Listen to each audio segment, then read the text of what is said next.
अभी देखते हैं कि जावास्क्रिप्ट की मदद से हम क्या क्या बिल्ड कर सकते हैं। तो इसमें से सबसे पहली चीज़ है वो है फ्रंट एंड। तो यहाँ पे मैं लिख लेता हूँ,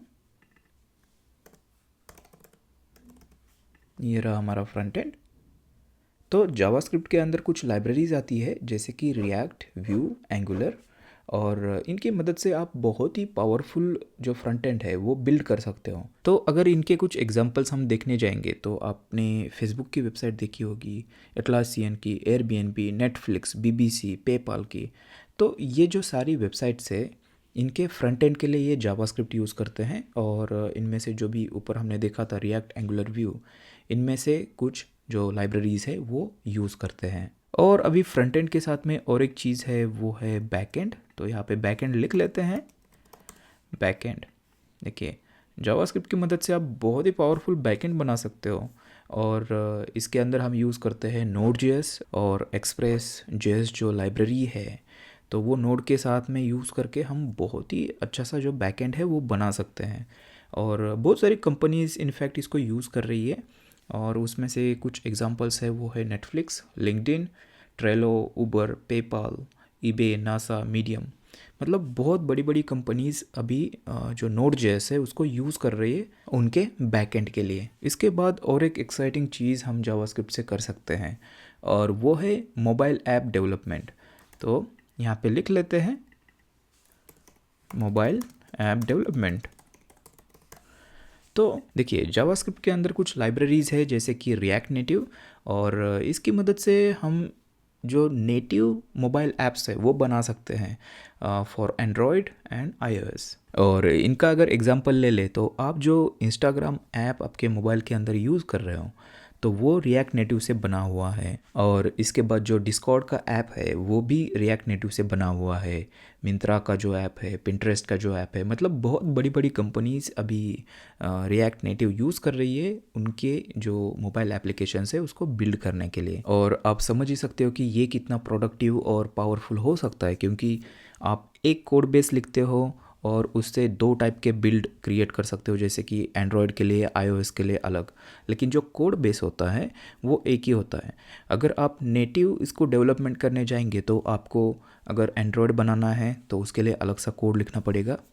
तो उसके लिए जावा या फिर कोटलिन आप यूज़ कर सकते हो। और अगर आप iOS एप्लीकेशन बनाना चाहते हो तो इसके लिए आपको स्विफ्ट लैंग्वेज यूज़ करनी पड़ेगी। लेकिन यहाँ पे क्या होता है कि आप एक ही कोड बेस लिखो जावास्क्रिप्ट में, और उससे क्या होता है कि जो एंड्रॉयड का ऐप है वो भी बन जाता है और जो iOS का जो बिल्ड है वो भी हो जाता है। मतलब ये आप देख सकते हो कि कितना बेनिफिशियल है कंपनीज़ के लिए और खुद डेवलपर के लिए भी। अभी मोबाइल डेवलपमेंट के बाद बारी आती है डेस्कटॉप ऐप डेवलपमेंट की, और जावास्क्रिप्ट की मदद से आप वो भी कर सकते हो। तो डेस्कटॉप ऐप डेवलपमेंट के लिए लाइब्रेरी आती है और वो है इलेक्ट्रॉन। इलेक्ट्रॉन जेएस एक लाइब्रेरी है और उसकी मदद से आप native desktop app cross platform, मतलब विंडोज़ के लिए भी, मैक ओएस के लिए भी और लिनक्स के लिए भी, एक आप कोड बेस लिखोगे और उससे ऐसा ऐप बनेगा जो मैक के अंदर भी चलेगा, विंडोज़ के अंदर भी चलेगा और लिनक्स के अंदर भी चलेगा, और वो नेटिव ऐप। मतलब देखिए कि कितना पावरफुल यहाँ पे जावास्क्रिप्ट है और कितनी बढ़िया बढ़िया चीज़ें हम जावास्क्रिप्ट की मदद से कर सकते हैं। और डेस्कटॉप ऐप का अगर एग्जांपल ले ले जो भी जावास्क्रिप्ट से बने हुए हैं, तो आप जो डेस्कटॉप ऐप, डिस्कॉर्ड का जो डेस्कटॉप ऐप है वो इलेक्ट्रॉन में बना हुआ है। और जो आप वी एस कोड यूज़ करते हो, जो टेक्स्ट एडिटर है माइक्रोसॉफ्ट ने बनाया है वी एस कोड, और ये वी एस कोड बना है यूजिंग जावास्क्रिप्ट। इलेक्ट्रॉन से ये वी एस कोड बना हुआ है। और इसके बाद जो स्काइप का डेस्कटॉप ऐप है वो भी इलेक्ट्रॉन से बना हुआ है। ओके, अभी इसके बाद और भी बहुत सारी चीज़ें हम कर सकते हैं, जैसे कि गेम डेवलपमेंट कर सकते हैं। जो ब्राउज़र बेस्ड गेम हैं जैसे कि कैनवास का यूज़ करके ब्राउज़र के अंदर जितने भी गेम्स आते हैं वो आप जावास्क्रिप्ट की मदद से बना सकते हो। उसके बाद PWA जो प्रोग्रेसिव वेब ऐप्स है जो कि ऑफलाइन भी काम करते हैं, तो वो भी आप जावास्क्रिप्ट की मदद से बना सकते हो। तो यहाँ पे मैं लिख लेता हूँ, देखिए ये है PWA, और एक लिखते हैं गेम डेवलपमेंट। तो गेम डेवलपमेंट में इसमें आपको याद रखना है कि ब्राउज़र बेस्ड जितने भी गेम होते हैं वो हम इस जावास्क्रिप्ट की मदद से बना सकते हैं। और उसके बाद आप और एक चीज़ कर सकते हो, वो है मशीन लर्निंग।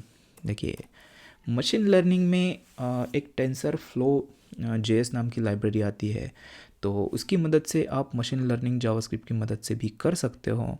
और उसके बाद ऑटोमेशन भी आप कर सकते हो, आईओटी के प्रोजेक्ट भी आप कर सकते हो, जिसमें आप कुछ होम ऑटोमेशन आपको बनाना है तो नोड जेएस का यूज़ उसके लिए कर सकते हो। और उसके बाद और एक चीज़ कर सकते हो, देखिए ब्राउज़र के अंदर एक्सटेंशंस आते हैं। आपने कभी ब्राउज़र के अंदर अगर कोई थर्ड पार्टी ब्राउज़र एक्सटेंशन होता है, जैसे क्रोम एक्सटेंशन हो गया, वो अगर आप इंस्टॉल करते हो तो उस टाइप के एक्सटेंशंस भी आप जावास्क्रिप्ट की मदद से बना सकते हो। तो यहाँ पे मैं लिख लेता हूँ, देखिए ब्राउज़र एक्सटेंशंस, ओके। और भी बहुत सारी चीज़ें हैं, अगर हर एक चीज़ के लिए लाइब्रेरीज़ अवेलेबल है जावास्क्रिप्ट के अंदर। और आप स्मार्ट वॉचेस भी बना सकते हो जावास्क्रिप्ट से, आप ड्रोन्स भी बना सकते हो, मतलब पॉसिबिलिटीज़ बहुत है। और इसकी एक सबसे ख़ास बात यह है कि एक ही लैंग्वेज आपको सीखनी है और इसी लैंग्वेज का यूज़ करके इतनी सारी आप चीज़ें कर सकते हो। मतलब आप अभी समझ गए होंगे कि जावास्क्रिप्ट कितनी पावरफुल है और क्यों इतनी ये पॉपुलर हो चुकी है। और हाँ, और एक चीज़ मैं आपको फिर से बताना चाहूँगा कि जावास्क्रिप्ट बहुत ही सिंपल लैंग्वेज है सीखने के लिए। आप बहुत ही जल्दी इसको पिक कर जाओगे और एक बार इसको सीख जाओगे तो आप देख सकते हो कि कितनी सारी चीज़ें आप इसकी मदद से बिल्ड कर सकते हो। और ये एक इसका रीज़न है कि जावास्क्रिप्ट इतनी पॉपुलर है। ऑलराइट।